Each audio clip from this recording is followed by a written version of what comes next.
Very select questions may receive a response. Hey Kapil, thanks for taking my question. You mentioned somewhere that to be truly great, you must understand that the human body does not respond very well to goals or hopes or expectation. It responds to perceptions. Can you elaborate more on that, please?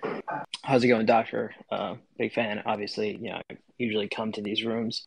So my question is, I think it's really easy to sort of, get like riled up and create all this energy, if you're going after a goal and maybe even trick yourself, that it's the truth, that, this is sort of your calling. And I guess my question is, should someone differentiate between that, or does it even matter? Why would you think it matters? Well, no, I guess, I guess like, sort of chase like one dragon after the other, and maybe this sort of just becomes like just another pursuit for you to, come back to square one and realize that, maybe it wasn't. Me saying yes or no to that does not really make a visceral change in someone's life. If it's something that you perceive, it's something that you have discovered for yourself, then that will create a new pursuit, even if that new pursuit is the ending of. But for me to say yes or no would just be empty. Okay, so you're saying that if as long as it's for a purpose and it's something that Well, no, because then you then you're sort of prescriptionizing. I think you're too interested in what I think. I mean,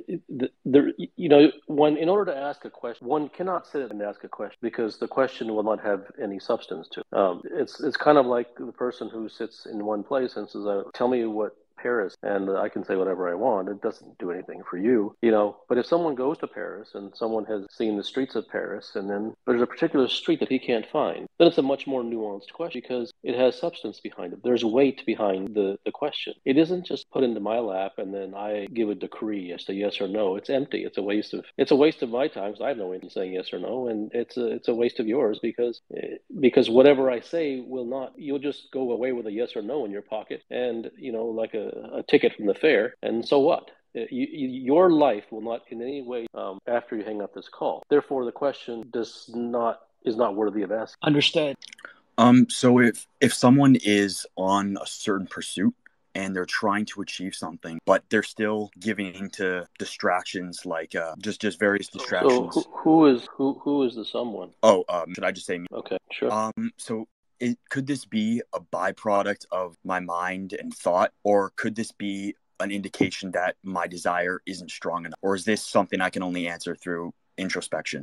Once again, why does it matter? Well, I guess on various Because you can't podcasts. work on it. You can't work on it. So if let's say that it was because your desire wasn't strong enough. Let's say that. Yeah. You can't pump up the desire. You can't like So cultivate it or anything? no. Because Can I you? guess Can you? I hear I you mean, talk about the only reason you are where you are is because yeah, somewhere you within hear you. me talk about the problem. The problem in reading the things that I write is that one turns it into something to try to get, Oh, and you're not to be blamed for that because that's what everyone does. That's what everyone's been conditioned and brainwashed to do, is to go do this, go try to do that, go be better at this. The entire culture, and therefore you bring those same type of habits over into this domain where they don't work, and they don't work anyway. But here it is outright spoken that they don't work. So don't even do it.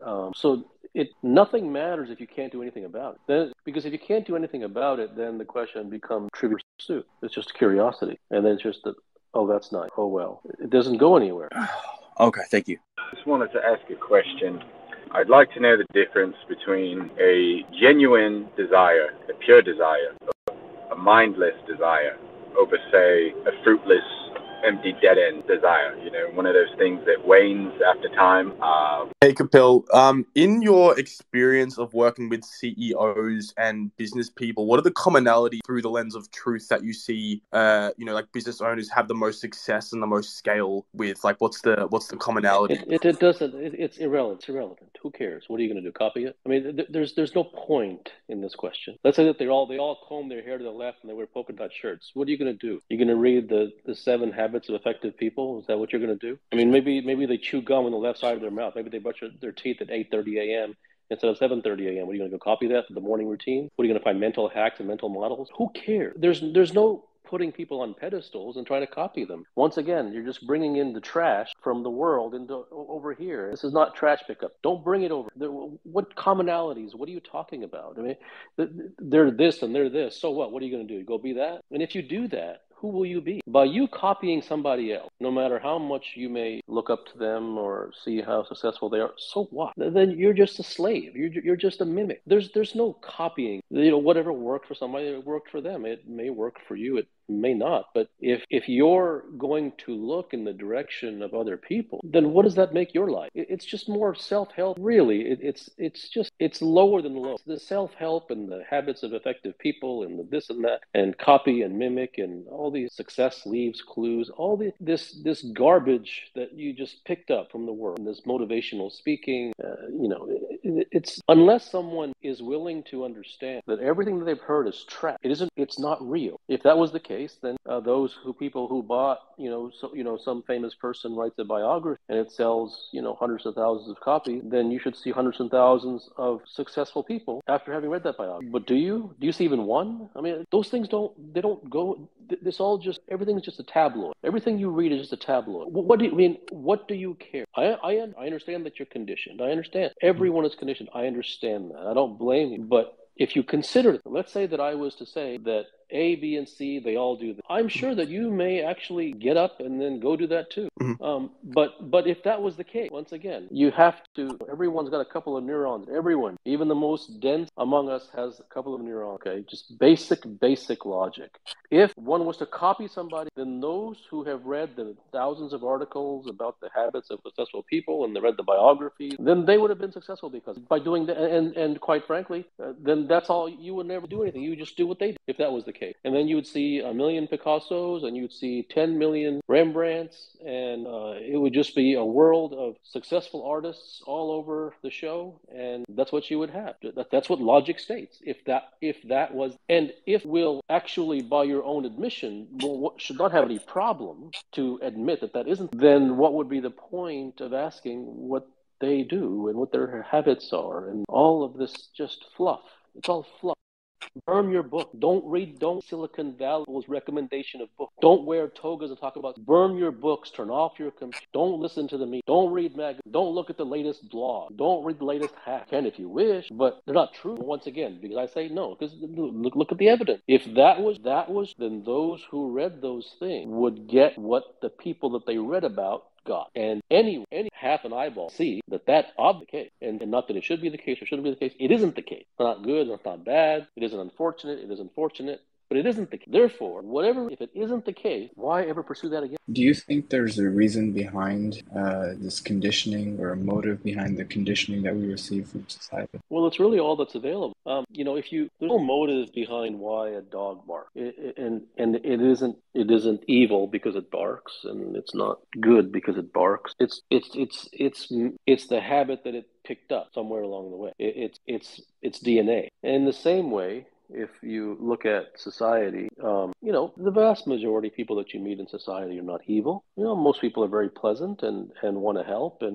But society as a whole even isn't. But you have to look at what it's composed of. And when you see what it's composed of, then you don't look at things in terms of judgment. You look at things in terms of the only way they can be. Because whatever a thing is composed of, that's the only thing it can give. And so society is composed of common people. The masses weren't made, the human being wasn't made to be common, but he chose to be so by way of conditioning, by way of brainwashing, and each person conditions the other. Now, unless a person has a DNA which moves against all that society purports, unless a person has a sensibility and a DNA which for whatever inexplicable reason tends to run the other way, it is virtually impossible that he won't become conditioned. So wherever that's the conditioning he will get. And so the human being lives where? Well, he lives in a world of lies. What are the lies? Well, the books are lies. The magazine articles are lies. The blogs are lies. The Stoicism and the togas and all these things are lies. They're all lies. And they're all lies because there isn't some factual things in there, that are real. They're lies because the impetus behind them are. They are all force-fed. Everyone is told that if you practice X, Y, and Z, you'll get that. But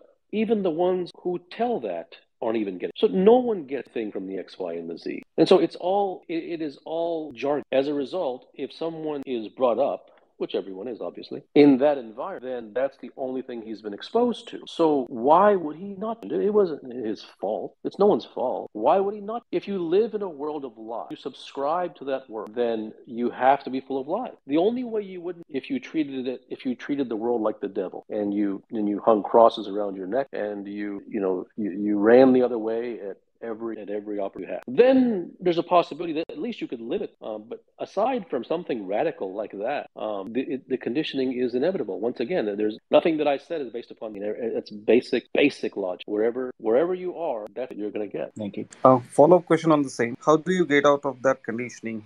Isn't it be rebellious if you just start opposing everything what society have? Well, how did you get into the conditioning? We're just following what society. Did you have a strategy to get into it? Nope. Then why do you ask for a strategy to get out of it? I mean, Is there any merit in the statement that there are no stupid questions? It depends how you define stupid. How you yourself, since you're the one asking the question, it depends how you yourself define the word stupid, number one. Number two, it could be that this question is insincere. I'm not saying it is, but I'm saying it could be. And the reason that this could be an insincere question based upon outrage is because you believe that every question should be answered and that everyone should get a turn and everyone should get equal amount of time for the question asked because there are no stupid questions. That could be what you're kind of getting at. It may not be a real question at all.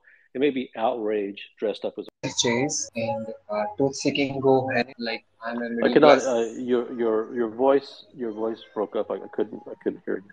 Am I audible now? Go ahead. So my question is that can the pleasure chase and truth seeking go hand in hand? Like I'm a middle class man from India who is seeking money to stabilize life, but is attracted to truth as well. Truth inspires me. So can both go? So, but why do you separate money from this particular example? So you need money unless you're willing to beg, which is fine. But unless you're willing to do that, which it doesn't sound like you are, do you need money to survive? Yes. Okay. So that's a truth, isn't it? Yeah, that's true. And so what happens is that people turn truth into spirituality, which is what you're doing. You're putting money in this practical, worldly, material box, and you're putting truth in the spiritual box. And because you've been banged over the head with the incense carrying swamis and the gurus and the pundits who walk around saying money is bad, money is evil, thou shalt not chase materialism, and all these things. Therefore, in response to that, you put truth in the spirituality box. Truth is this pure thing, and money is this impure thing, and never shall they meet. That's what you have done, okay? But in actuality, if you can get over that by realizing the fact that truth is the only thing there is. In fact, the thing that is not spirituality. Spirituality is, because if you listen to people talk about meditation, they talk about how long they meditate. They have meditation competition. They talk about which guru they go with and what color yoga mat they and how many hours they did that. And they talk about my guru is better than your. They talk about, well, I like his speeches, I don't like your guy's speeches because they're no good. That's material. That is no different. In fact, that's even worse, because at least if someone says, my shirt is more expensive than your shirt, at least that is honest, because it is open. There's no charade there. There's no camouflage. But spirituality is this godly, right, which is pure and proper and the right way to be. But that's all. The thing that needs to be gotten rid of first is spirituality, not money. Because you think chanting is going to feed your stomach. You think chanting and giving money to the church and the temple and dropping money in the whatever that plate they pass around in the church and giving to the poor, is that going to feed your children? That's not going to feed anybody. So your reality, the way that you live, that's the truth. You need money to survive unless you're willing to beg. Therefore, how to get money, that's also it. So truth is the only practical thing there is. It is spirituality that is not. It is spirituality that is materialist. It is self-help that is not. It is self-help that is materialist. All those are, my shirt is more expensive than yours. My car is nicer than your car. All of the self-help spirituality is guilt, not the money. Yes, if someone says I have more money than you and they want to make that competition, fine. obviously that's materialistic and salacious. But that's no more salacious. The guru fighting and the which books do you read? And I read this one twice, and you only read it once, and I found this quote over here, and you found that one over there. That's no different. But at least the pure materialism is pure. Spirituality isn't pure. That's the answer to your question. Thank you, Doc. Thanks. Does the pursuit of the truth and loneliness go hand in hand? Though, well, how many people do you think are really seeking truth in the world? Not very many. Right. And so you don't have to seek it to be lonely, since even at the very beginning, there's only 4 people seeking it. Right. So so-called loneliness, it was from the very beginning. It isn't like a million started and then ended up with, and then they became too lonely, so they left. Right. No one's even seeking it. So the so-called loneliness is from the very beginning. So there's no mass. And the number of people who are seeking genuine things in the world, whether it's truth or anything else, is very small. But that's why truth is not the person who's social can never seek truth. I mean, he can, but he'll never, because because the interest in being around others and having a support system and having others do it with him and this and that sensibility will never allow do whatever is necessary to get there, because he will always have the conditions that socialness brings. So does having a family preclude one from pursuing Absolutely the truth? not. Absolutely not. I mean, there's no laws. It's in fact, when you have a family, there's a truth as to how to live in peace with a family. There's a truth in raising children. There's a truth in finding a way to support the family, and so everything. So once again, you're kind of going along the same lines as the last questioner, where it was truth is like this spiritual thing. And quite honestly, there is not a single thing in any domain, from even the most materialistic thing, whose basis is not founded in truth. If you want to buy a car, there's a truth as to how to get the best price. Truth is the only practical thing there is, and it runs in the veins of every single thing. And in fact, anything which runs in the vein other is false. That can only lead to failure and suffering. Yeah, I think I understand. Thank you. If 99% of humans haven't been exposed to the truth, doesn't it then follow that all of the questions from these humans will also be false? Do you mean the questions that are received here? I also mean here as well, yes. Well, there's always a reason why, there's always a cosmicness to why something happens to intersect with someone in someone's life. And whether or not that's ever known is an entirely different story. But there is the truth of sincerity. And wherever one ends up in his life, there was a time when he wasn't there. And so there was a crossover point. There was a bridge. There was a transition. And so therefore, the truth of sincerity, or at least the possibility of it, exists within every human. And so one could ask a question based upon false notion. But if there is genuineness, and if there is sincerity in wanting to know, then that can lead to a possibility. That can lead to that individual gradually shedding the conditioning, because he may not even have known that. And so if it provided a possibility to do that, then that falseness that he came could eventually lead to truth. Hello. So, as I'm trying to be aware about myself, I'm realizing that sometimes maybe I like those anxiety, like tension, like that normal life. And when I'm trying to see that if those drops off, it's pretty much sometimes empty, and which is very difficult to absorb. Is that something okay? Is it something, because that's kind of scary sometimes. So I just wanted to share that. And do you think that that's something which normal? Well, normal or okay has no, but the fact that you recognized that can happen. The idea of God transcends sexuality.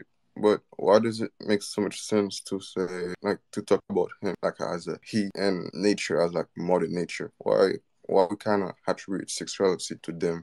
Hi, I work in crypto industry. I'm wondering if you have any thoughts on like how we could bring a sense of sacred to the crypto industry. Do you value goodness and beauty as much as you value truth? How do you cope with time passing in a way when it's not the ideal route from what you were trying to do? How do you add a new perspective to what is essentially lost time that you can't recover. And by that, Hi Kapil, is it necessary to spend time by yourself if you want to get to the? So, okay, let's say that you spend time by yourself. So explain what that looks like.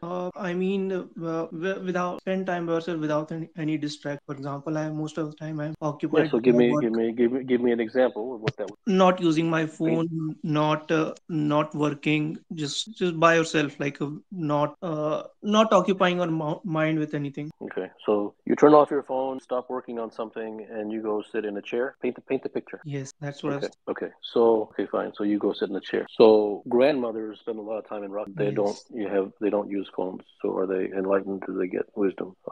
So you turning off the phone, you not doing any work, and going sit in a chair. And I'm not making light of it. You could. That's why I asked you to paint the picture. You didn't paint it enough, so I had to paint it for you and to confirm it with you if it was okay. And so I said a chair. It could be the floor. You may say I'm going to sit on the floor. That's fine. Whatever. So you go sit in a room or on the balcony in the jungle or whatever by yourself. No phone, no work. Okay, so you're sitting. Okay, so then go ahead. What happens then? My head gets flooded with thought. Okay, so you're gonna turn off the phone. You're gonna stop working. You're gonna go sit somewhere alone, and then the head gets flooded with thoughts. Okay, so then what? I get stuck in the cycle of thinking again. Okay, so then what is the point? So then why you asked to pursue the truth, do you have to spend time alone? And so, I called you on your phrase. I said, okay, what does spend time alone mean? Let's hear it. And so you said spend time alone means I put away the phone, I get away from work, I go sit somewhere in a chair alone. And then, but when you do that, you get flooded with thoughts, and then you get, the cycle starts all over again. So did you not just answer your own question? Yes. And really the essence of that, see, when you were born, you didn't have the spend time alone thing. Now, if you naturally did, then you did. But you picked that up from spirituality. Right. Yeah. You picked that up from the world, the self-help. And the theme that will always, until an individual is ready and willing, really get over, it'll always, the superfluous, the desire of spirituality and self-help will always be, no one ever says their own word. These are all learned behavior. These are all learned language, to sit alone and be by yourself. These have been picked up some. They're not natural. They have been injected inside by spirituality and self-help. And as we have very long, with no belief, no opinion, no faith, no jumping on a limb, no leaps of faith, we went step by step as to what that very recommendation spirituality, where that, and we made it even personal to make it relevant. And you saw for yourself without believing that wouldn't do anything. Therefore, the essence of that is not to not go spend time alone. Not that that's bad. It is that picking things up from spirituality and self-help and lending an ear to that realm and continuing to subscribe to society and the world and its anemic message that will only to more nonsensical behavior and a waste of your year. We all only have a finite number of. Do you think it requires certain amount of Machiavellian, like manipulative effort to maintain a relationship, but it also is very being untrue to yourself? So go ahead and explain that. So in a relationship, it's well known that whoever cares less about the partner who cares less has the upper hand. And when you get to know that, as the partner, you become more happier than the other one. That's the observation. I don't know if most people agree with that. And there are a lot of things with similar kind of things. Yeah. So when you say it makes you happier, does that happiness last? I haven't really experienced full-fledged until now, but according to my observation, but the relationship works. The relationship works, you manipulate is what you're saying. It's not manipulation, I would say. It's like polarity. It's a sincere question. It's a sincere question. And if anything, this question at the very least flies in the face of the nice flowery bumper sticker crap that's out there about relationships. So at the very least, it does that, and that's a meaningful realization. But perhaps the greater question: does an individual find happiness through the relationship? I think it depends on your personality. People who are very individualistic, like, can tolerate solitary life, but people who require some amount of companionship do require a relationship, especially later No, but part of the life. individual, the individual prefer to be alone, then he probably would not maybe get into a relationship unless he got into it before he realized he wanted to be alone. So does it not self-select? Yeah, but that is idealistically, but there is also societal pressures. Some people get into relationship. Sure, yes, there is. Yes, there is. Yeah. And so your question speaks to the fact that bumper stickers are nonsense and that things are far more dirty and green than the cleanliness that society wishes you to believe. Yeah, to put it in a more meaningful way, it's a clear observation that being too nice or giving too much attention makes the other partner lose interest in you. I don't know if you agree with that. No, there's validity to that, but the deeper aspect of that is whenever there's too any, it leads to something. Now, whenever there's too anything, it leads to something, and that thing, even though it leads to something, so-called good for the individual at that time, it could also lead to something so-called bad in the line. Yeah, that's what is my question basically. Like there's a like contrary, like two opposite like outcomes when you are not really true in the relationship, but you make it work by dealing it in a certain way. The relationship work, but it may not be like comes with a cost that you're not being true to yourself. Perhaps the not being true to yourself may, for a given individual, be less important than making the relationship work. And for another individual, the being true to yourself may be more important than making the relationship work. And so, therefore, that once again leads to what someone's really looking for, as opposed to looking at it from the standpoint of what is correct. Sincere Yeah, I question. agree. I think I agree with. Is there such a thing as random in this world, or is everything by design? Hello. I have a question, which is that in one of your previous writings, you said about stoicism. Wisdom does not beget stoicism. Stoicism begets wisdom. I probably got the wording right because I'm kind of nervous. But essentially, the idea was that if you want to be stoic, you kind of have to work it through a reverse angle of instead of trying to be stoic, you sort of try to become wiser first through experience, and then as a natural consequence of living a good life, you become stoic as a consequence rather than aiming at stoicism directly. Can you elaborate a bit on that? I know you've written posts about it, but still, I'd like to hear your thoughts. Share my thoughts about what? I mean, what don't you understand? What was absurd for me in this is that I actually kind of agreed with this in the sense that when I read a lot of self-help literature in the contemporary context, I know it has a very sort of derisive connotations when you actually use the word self-help, but there's a famous person, Brian Holiday, who's written a lot about Stoics, and the idea is that you always sort of a lot of people say to try to advocate, to emulate the ideas of what Stoics have done. And you have made an argument that, like, rather than sort of aiming directly at Stoicism, sort of live a good life and sort of try to become wise, and then. Well, I think that you're guilty of what almost everyone's guilty of when they read my work. Because I'm not advocating. What I am saying is that trying to be stoic can never make anyone wise. The difference, I am not saying that you shouldn't do it. I recommend nothing, but you can practice stoicism and meditation and mindfulness and all of these things, and that does not lead to wisdom. But it doesn't mean I don't recommend it. It doesn't mean that I say you shouldn't do it. You can do whatever you want. So what you attributed those words to me, and you said that I recommended that you should do that, and that's why words must be chosen very carefully. I did not recommend. You can do whatever you want, but I will say that trying to be stoic will absolutely never in a million years lead to wisdom. Now, you also said that I said that you should pursue wisdom as a way to get to stoicism. Well, why the hell would anyone want to be stoic? If you are, you are. But what? Once again, this is a classic example of the prescription becoming the goal. What you get into heaven if you're stoic? You get points. There's no points for anything. So these are all just these are the turning the prescriptions into the God. You should be stoic. No, you shouldn't. There's no should. If you want to be stoic, you can. If you want to follow all the books that you're mentioning about, go ahead, do it. But stoicism will never lead to wisdom, ever. You could practice practice for 1,000,000 lifetimes, it will never happen. Does that mean you shouldn't do it? No. You can even try it for yourself. And that's the best way to do it. Try it for yourself and see for yourself. Don't believe me. But I'm saying it won't. I'm not saying Thank you so much. My apologies. I actually sort of misattributed no. That's something that so I'm not singling you out. But I have to mention these things when they happen because it has to be very, very clear because everyone, like I said, is conditioned to believe that whatever because they come from a world in which everything is done and told you what. So everything is everyone tells you what. So I am making the point very abundantly clear that I am not in any shape or fashion recommending any, but I am saying that isn't true.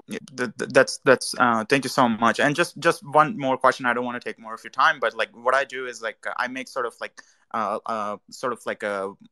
in my head like a hierarchy matrix of like all these different recommendations and schools of philosophy that people recommend, and then try to litmus test some ideas of some things in my own life and then see like how it plays out. So for me, I call it iterating between different things. I would assume that you probably have a better wording or a better philosophy of trying to sort of litmus test different ideas. But like for me personally, I just try a lot of different things, see what sticks on the wall, and then see how it goes. Yeah, that's my last thought. No, I don't, because I know all prescriptions are nonsense. So it might take you. I mean, you're deeply into intellectualism. You have a soft heart for self-help, and it'll probably take many lifetimes to get over that. But that's just where you are. And but yeah, testing it is far better than believing. See a problem with consciously trying to change your short game, and by short game I don't mean like golf short game. I mean like the way that you do your chores, the way that you like wash the dishes, because like the way I've been doing it for 17 years has been goddamn mediocre. Hey Kapil, does all prescriptions come from the mind? Hello, Kapil. I wanted to ask about the text, the old text like Upanishads and Bhagavad Gita. Do you find them, are they prescriptive only, or are they useful in seeking truth? I've written about that. So you may want to. I think it's on the website. You may want to look it up there because it's it's a little bit involved. Okay. Your voice. I cannot hear you clearly. I guess this should be better. I have imbibed so much conditioning and did everything according to what my conditioning said, and it hasn't gotten me anywhere. So at this point of time, I'm like, why should I even trust my decision? And if I don't trust my decisions, like, how do I even navigate? So is there any reason that a person could even trust their own decisions now that they know that it is only conditioning in the mind that is set? No, your mistrust is well founded. I'm sorry, what? Hello. Hi, Kapil. Is there something you can do as a parent to nudge your child towards the pursuit of truth? The child is young. They're closer to truth than the parent is. So actually, it's the other way around. Thank you for letting me speak. I just want to tell that something that pains me a lot is to see people exploiting other people in the name of caste, religion, race, sexuality and stuff, and I want to do something about it. Like it really hurts me. I don't know if it's because of the compassion or empathy or whatever it is, but it is something that is a constant source of stress for me, and I want to do something to change that, to bring about a difference. So is there an advice that you have, or we should accept that people would be like this and there is nothing much that can be done and everyone would be like in this default state? No, there's no should. If that's how you feel, then that's how you feel, and if you wish to do something about it, you may. Writings and my observation of people around me, I can clearly see that societies devolve, and the music and the movies that are made are of lower and lower quality, and just bad profanity and noise and so on. I still listen to and learn from the music from 1960s and 70s, but I don't feel like the music that is made today will be played decades from now. So my question is the sincerity of the artist the only thing that separates true art from noise? I mean, it doesn't matter how long something is going to be around. If it's around for a long time, it's around for a long time, but that isn't really the judgment. I mean, there's no real judgment about it. If one is sincere when they produce it, they are. And if they are not, then they're not. But, there's no flag waving or, gold medal for someone being sincere either. Right. If one wishes to... If one wishes to produce art, then they produce art. And if they don't, then they don't. Right. Is it possible to live without any sort of value system other than just the basic physical needs that a human being needs to live? Anything's possible. There's no impossible. Anything's possible. Thank you. My question is, how does one know if that want is pure or not? Can the want originate from something that is My question is, how do we handle and manage entropy in a world of complete disorder in order to reach perfection and happiness? There's no handle, there's no how, there's no manage, there's no happiness. Knowing something intellectually is not enough. Knowing what stands in the way of knowing something by heart. Is it only experience or what else? One of the things that stands in the way is, one, the value that one places upon the intellect. So for the intellectual, knowing something intellectually is knowing it viscerally in his own mind. It isn't really, but because for the intellectual, the person who values the intellect greatly, then the intellect is everything. So that value that he places upon that helps to determine and what blockages stand in the way from knowing it viscerally. Hello, Kapil.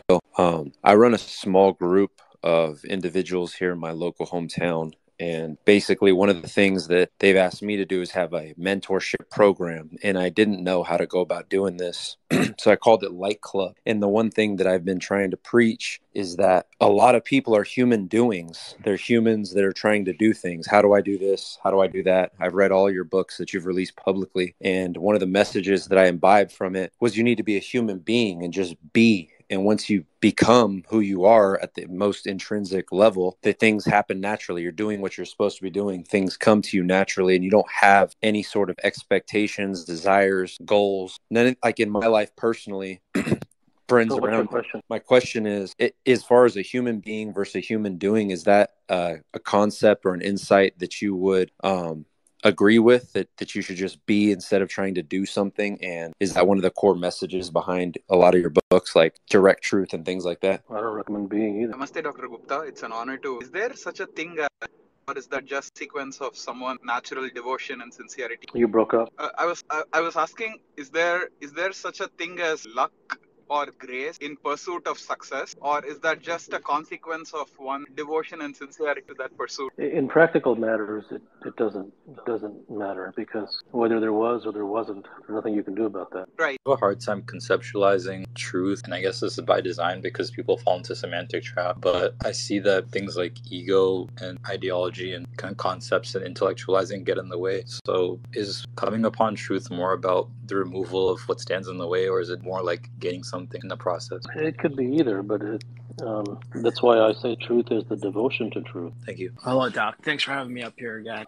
So I just want to probe an idea that probably the most provocative, which is the idea of DNA. Now, I mean, respond be, well, DNA, I'll show you DNA, and the second, well, I'll just take my ball and go home now. So, I mean, I guess, like, what I'm trying to, am I thinking about this the right way? Like, if DNA, if you have the former response where you're like, well, I'll prove something to someone, I'll change DNA. I mean, is it supposed to elicit a response? If it is that, some DNA has nothing to do with anyone else. There's no comparison here. DNA is one's deep-seated sensibility. So does that mean you're sort of, doomed in a way if you're just not? You're doomed, or you're doomed, or you're awarded. But everyone sort of gets a way out or a way toward.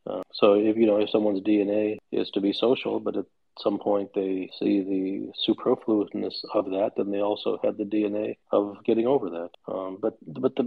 But I would say, it doesn't really matter, because even the individuals who have the DNA, the influence of society and social constructs and spirituality and self-help and motivation and books and media and friendships and just the entire society, the influence of that is so powerful that it actually overrides whatever latent possibilities may be within someone, and therefore those latent things better be extraordinarily strong to overcome the brainwashing and conditioning and ruin exposure to society. It's from Pandey. My question is, recently I am been suffering from heartache, and I don't know where I'm going with it. Does it make sense to me to live this type of things?